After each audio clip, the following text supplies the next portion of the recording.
Yes, students, today I will revise this chapter, judiciary. As you know, the meaning of judiciary is, it is the organ of the government which interpret the constitution and punish those who violate laws. फिर हमने किए थे इसके functions. Why do we need judiciary? We need judiciary to solve disputes. We need judiciary to check on the parliament, to keep check the law on the laws passed by the parliament. Judiciary की इस power को क्या बोलते हैं? क्या बोलते हैं? Judicial review, जिसमें जुडिशरी मतलब सुप्रीम कोर्ट या हाई कोर्ट गवर्नमेंट को किसी भी एक्ट को वापस लेने से वो कह सकते हैं कि वो उन पे रिव्यू करे कि जिस कम्युनिटी के लिए वो अगेंस्ट है, जिसके लिए बेनिफिट में नहीं है, ताकि गवर्नमेंट नए सिरे से लॉज बनाए. ठीक है. Then fundamental rights. Judiciary citizens के फंडामेंटल राइट्स को प्रोटेक्ट करती है और जस्टिस देती है, इक्वल अपॉर्चुनिटीज देती है. एक मैंने टॉपिक आपको और करवाया था, इंडिपेंडेंट जुडिशरी. अगर मैं आपसे ये पूछूं कि tell me how judiciary is independent, तो सबसे पहले वर्ड आपके माइंड में क्या आएगा? आप सबसे पहले सोचो कि क्या हमारी कंट्री के जजेस जो हैं, सुप्रीम कोर्ट के जज और हाई कोर्ट के जज इंडिपेंडेंट हैं? यस है कि नो? यस. यस है तो ही आंसर शुरू करोगे ना. अगर मैं आपसे ये पूछूं, do you think judiciary is independent in our country? Yes. अगर यस है तो how? Number one, how it is independent?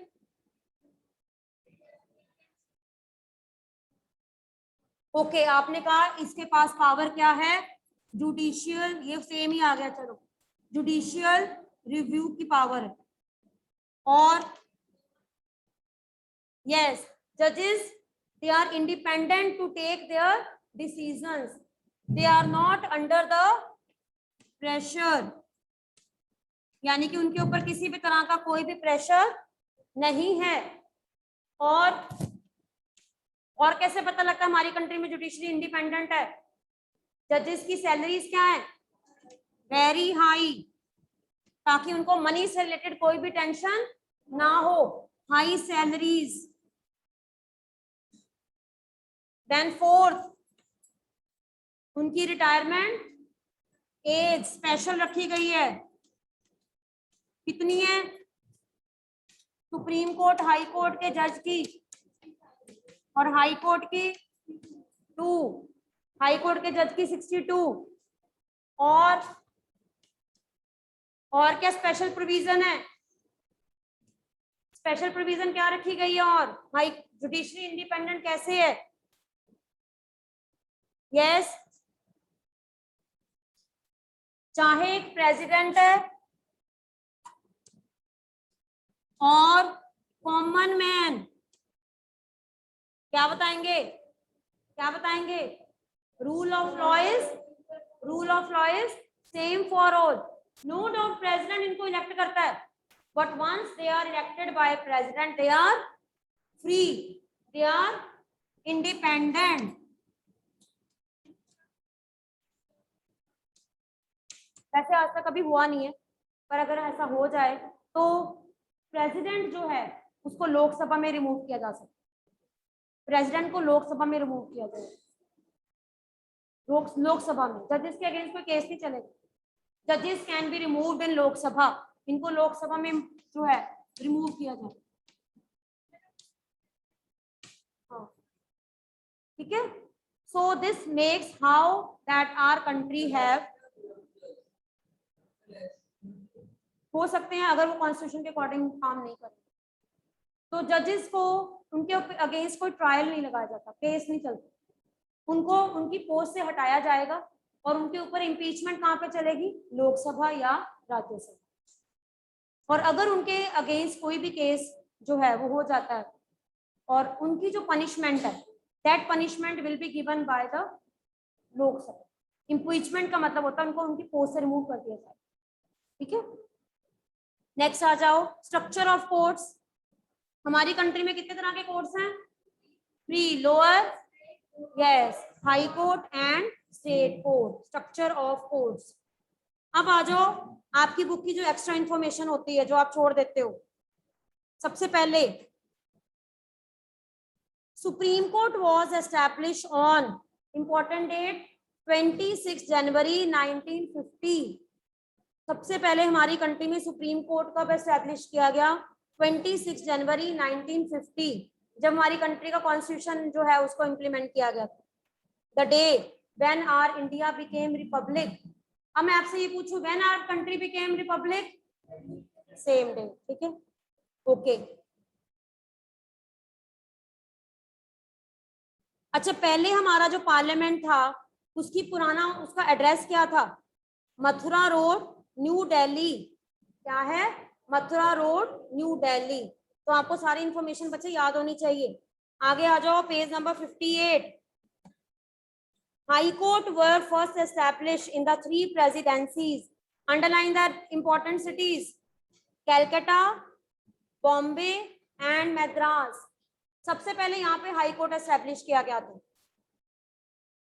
High court of Delhi कौन से ईयर में बना?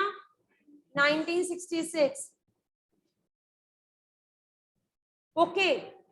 चंडीगढ़ और हरियाणा, चंडीगढ़ का जो हाई कोर्ट है वो कितनी स्टेट्स को कवर करता है? 2। कौन कौन सी?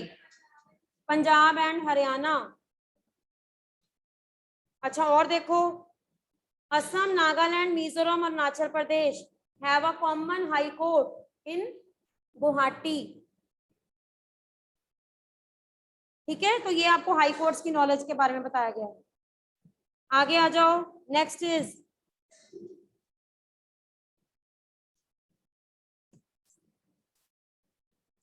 Civil law and criminal law में difference in civil law and criminal law. सबसे पहले क्रिमिनल लॉ।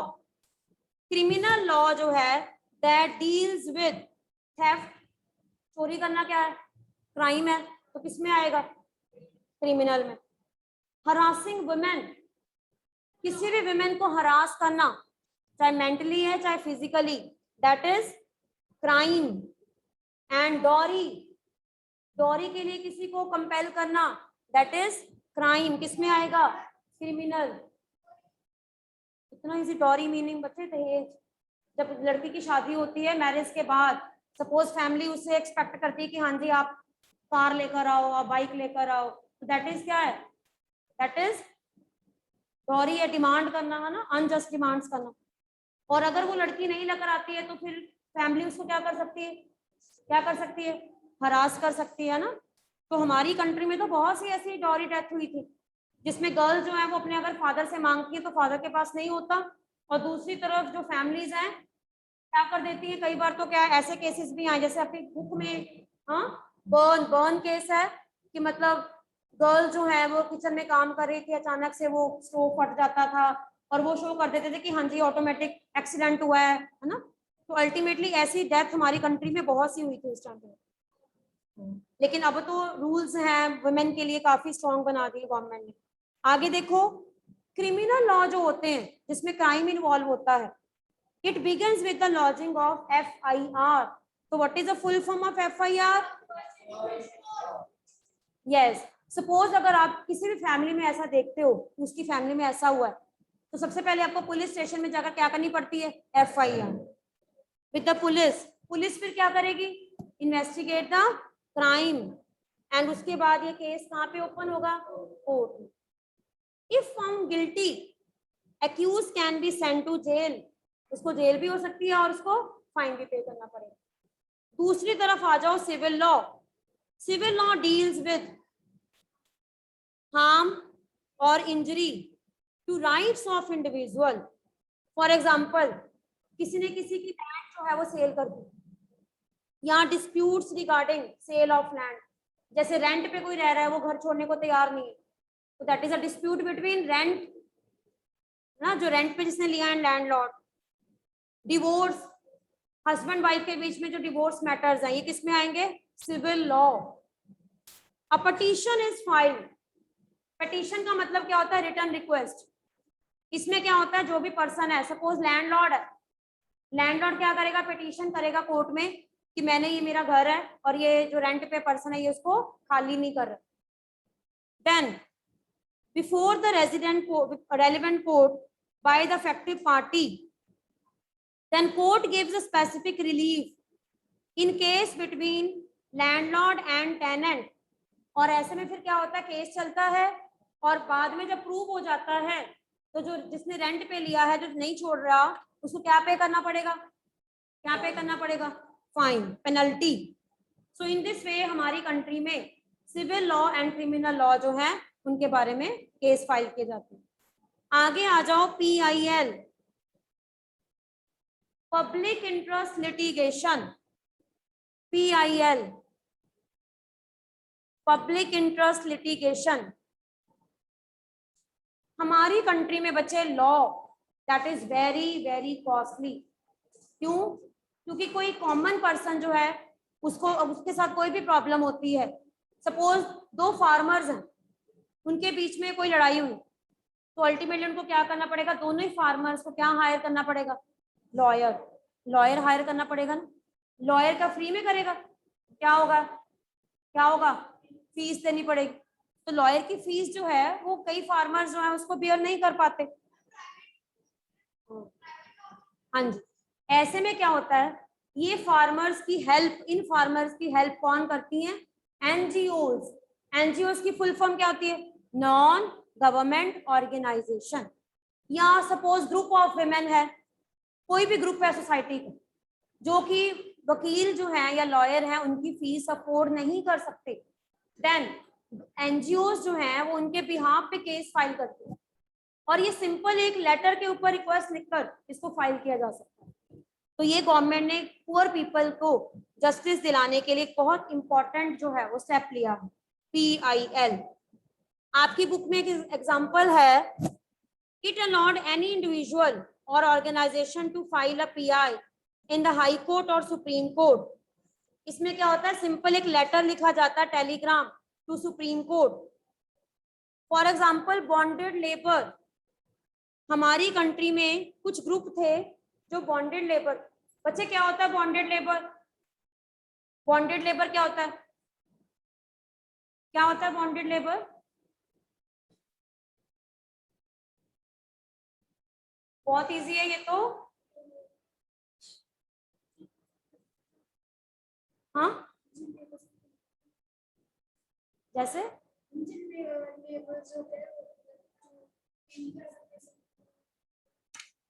ध्यान से सुनो.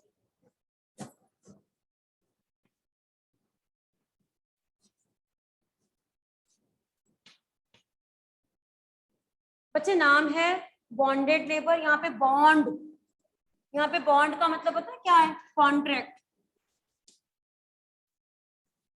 लेबर का मतलब जो हाथ से काम करेगा. ये कोई भी हो सकता है, ये फार्मर भी हो सकता है, वर्कर भी हो सकता है, या लोडिंग का जो काम करते थे, ट्रक लोड करते हैं, अनलोड करते हैं, ठीक है. इसमें क्या होता है, सपोज ये एक रिच पर्सन है,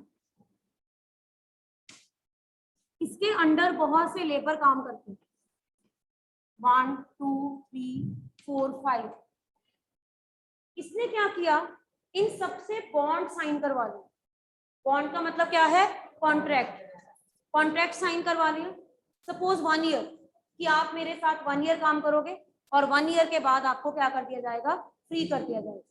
लेकिन अगर ये एक जो पर्सन है ये अपनी बात से मुकर जाए और जो कॉन्ट्रैक्ट था उस कॉन्ट्रैक्ट पे जो भी लिखा है, सपोज ये जो है वो सारे इलिटरेट है, इलिटरेट है ना, तो ये उस टाइम में साइन नहीं कर पाए. इन्होंने क्या कर दिया, अपना अंगूठा छाप जिसे कहते हैं ना, थंब लगा दी, ठीक है, और इसको पेपर दे दी.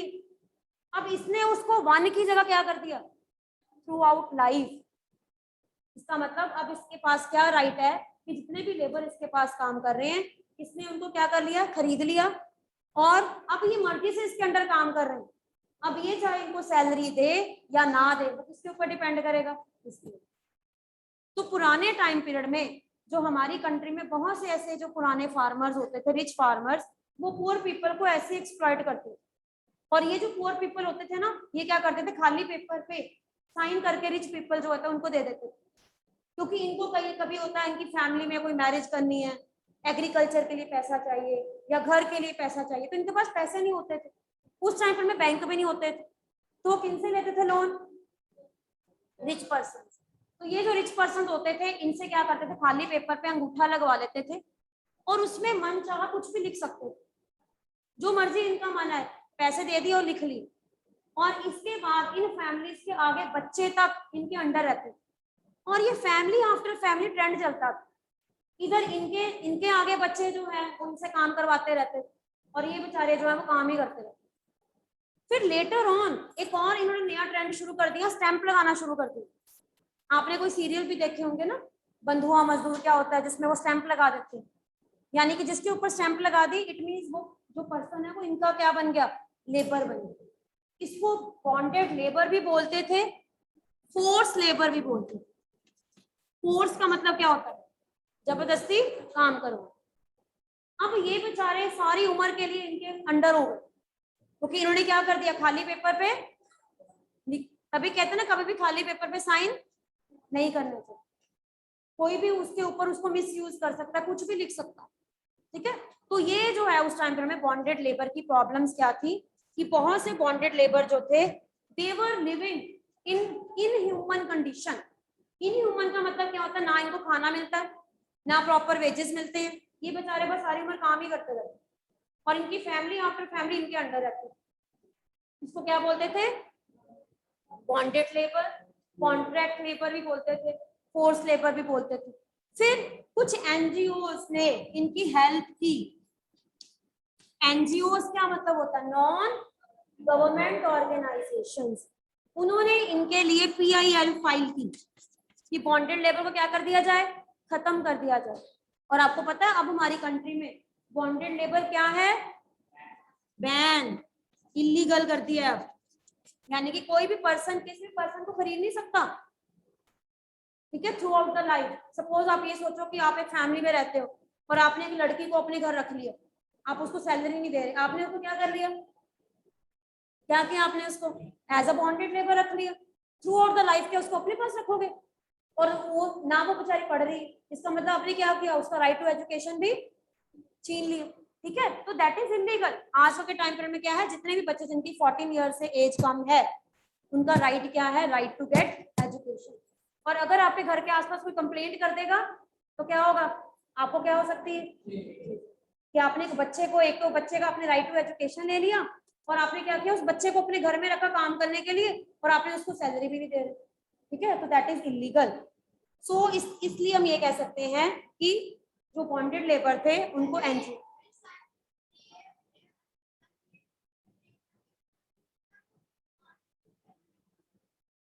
मैंने वही कहा ना, जो इलिटरेट लोग थे ये लिखते बेचारे कुछ और थे, लेकिन वो चेंज कर देते थे, मांगते थे पर देवर बीटन, देवर एक्सप्लॉइटेड, उनको मारा जाता था। कंप्लेंट कहाँ पे करें, क्योंकि अल्टीमेटली उस टाइम पीरियड में विलेज एरियाज में रिच पर्सन जो होते थे उनका होल्ड होता था, और ये जो लोग थे ये इन लोगों के साथ बहुत इनह्यूमन कंडीशंस में रहते थे। लेबर भाग जाए वो अलग बात है, भाग गए, लेकिन इनके पास भी इनके मसलमैन होते होंगे।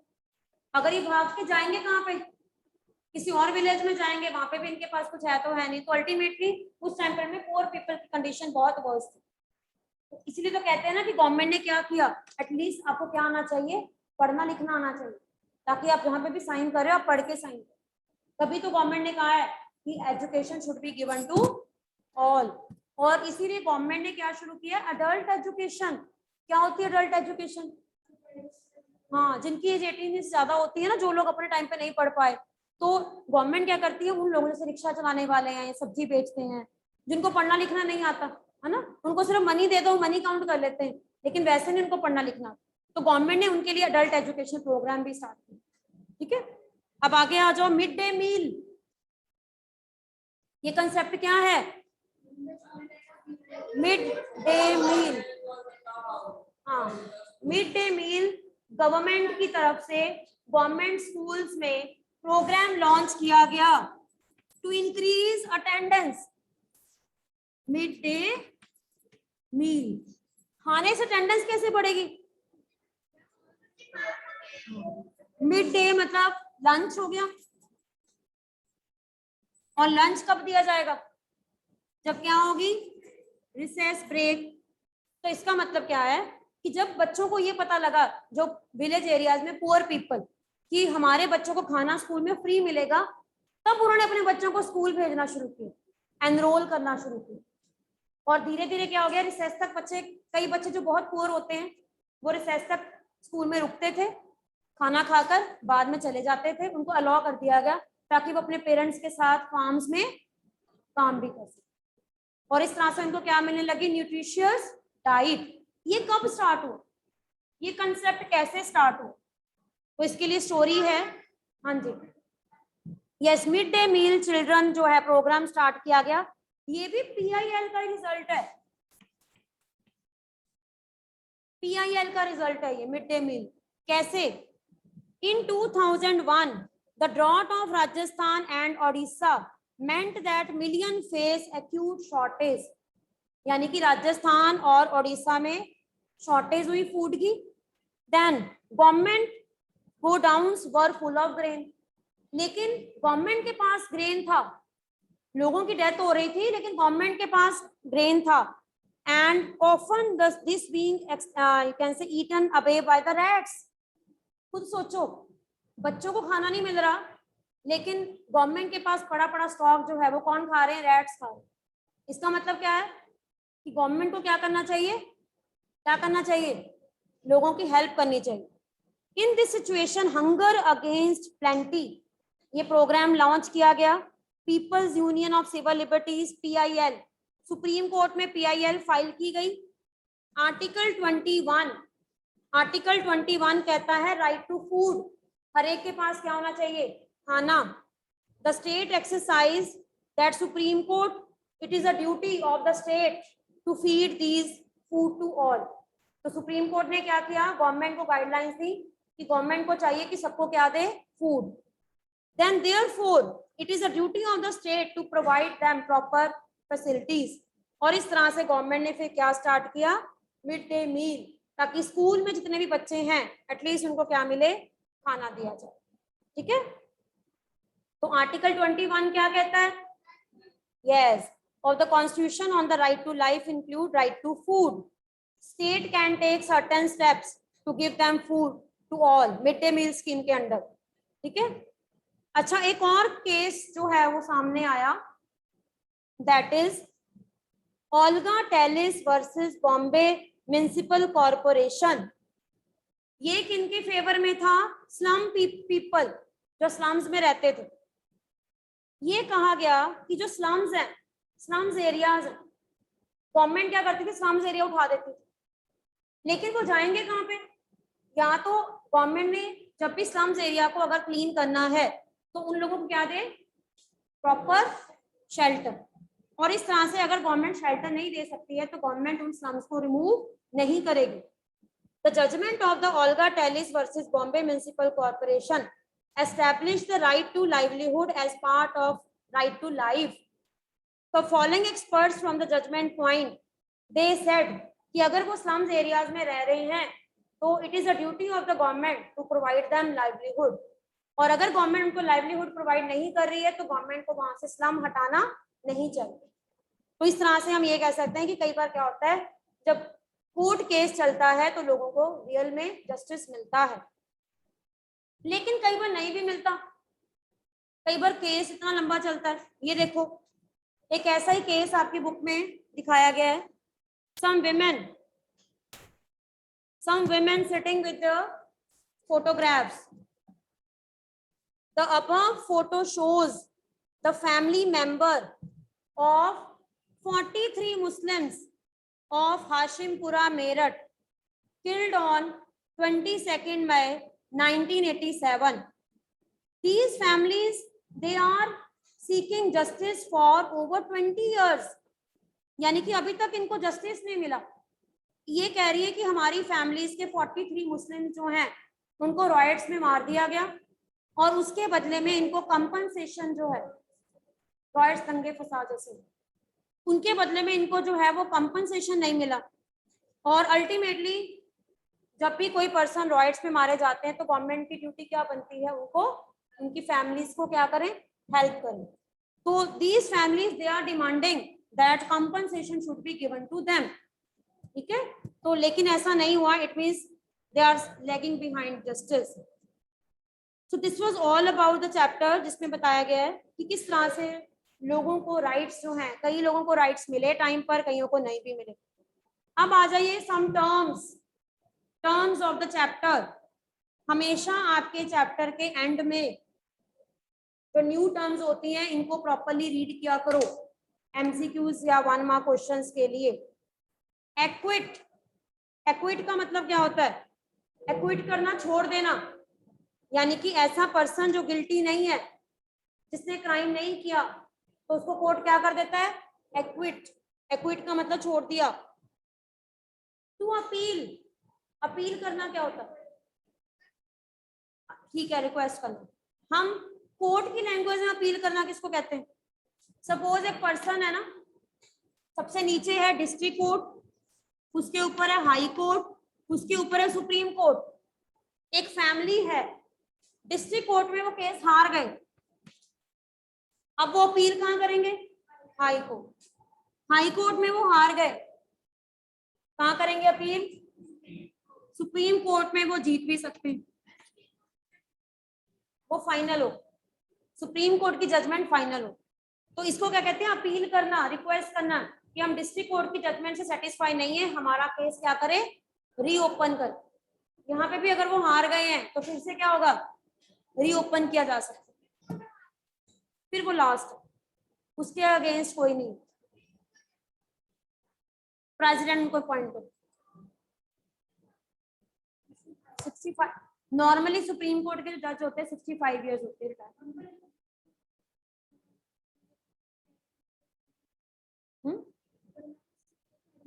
पहले हो तो फिर नई अपॉइंटमेंट हो।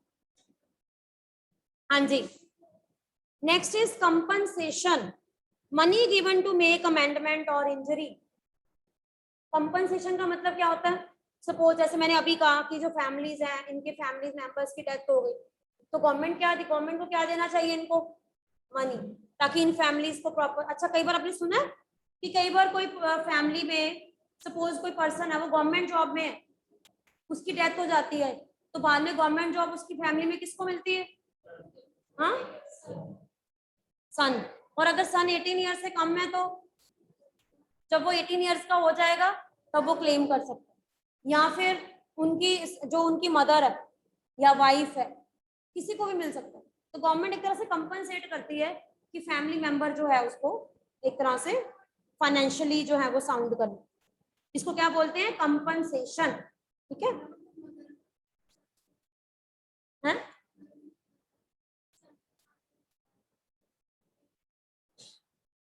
लेकिन ब्लड रिलेशन में ही मिलता है, ये ब्लड रिलेशन में ही होगा, बाहर नहीं हो सकता। देन इज एविक्शन, एविक्शन का मतलब होता है removal of person from land, evict कर देना। एविक्ट कर देना मतलब कि उसका जो राइट है, प्रॉपर्टी का राइट है, उसे बेदखल कर दो, एविक्ट कर देना। वायलेशन, वायलेट करना मतलब ब्रेकिंग लॉ। सपोज मैं आपको ये बोलूं कि बेटा आप रूल्स ब्रेक कर रहे हो, इट मींस आप क्या कर रहे हो, वायलेशन, आप वायलेशन कर रहे हो, ठीक है।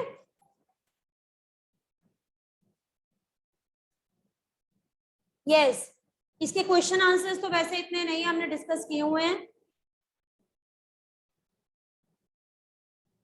जुडिशियल रिव्यू, कॉन्स्टिट्यूशनल रेमेडीज, दोनों जो हैं कनेक्ट करते हैं। क्या मतलब है, जैसे फंडामेंटल राइट है कॉन्स्टिट्यूशनल रेमेडी, ऐसे जुडिशियल रिव्यू कनेक्ट कैसे करता है। राइट टू कॉन्स्टिट्यूशनल रेमेडी हमें ये सिखाता है कि अगर हमारा कोई भी राइट हमसे कोई वायलेट करता है तो हमारे पास क्या पावर है, power of supreme court. Judicial review हमें कैसे बचाता है कि गवर्नमेंट अगर कोई भी लॉ हमारे अगेंस्ट पास करती है तो सुप्रीम कोर्ट गवर्नमेंट के बनाए गए लॉ को क्या कर सकता है, वापस रिव्यू करने के लिए कह सकता है। तो दोनों ही राइट जो है वो सिटीजन्स को क्या देते हैं, पावर, ठीक है। Why do you think so कि PIL in 1980 is significant? And provide justice to all. आपको लगता है PIL होनी चाहिए? PIL किनकी हेल्प करती है basically? Poor people, number 2 illiterate, number 3 those who can't afford money given to lawyer और advocate, number 4 it saves times also. जो पुअर पीपल हैं वो फार्मिंग करते हैं, काम करते हैं, उनके पास कोर्ट में जाने के लिए टाइम नहीं होता, ना इतना उनके पास जो है वो मनी होती, तो उनके भी यहाँ पे NGOs केस फाइट करती है, ठीक है। So this was all about this chapter.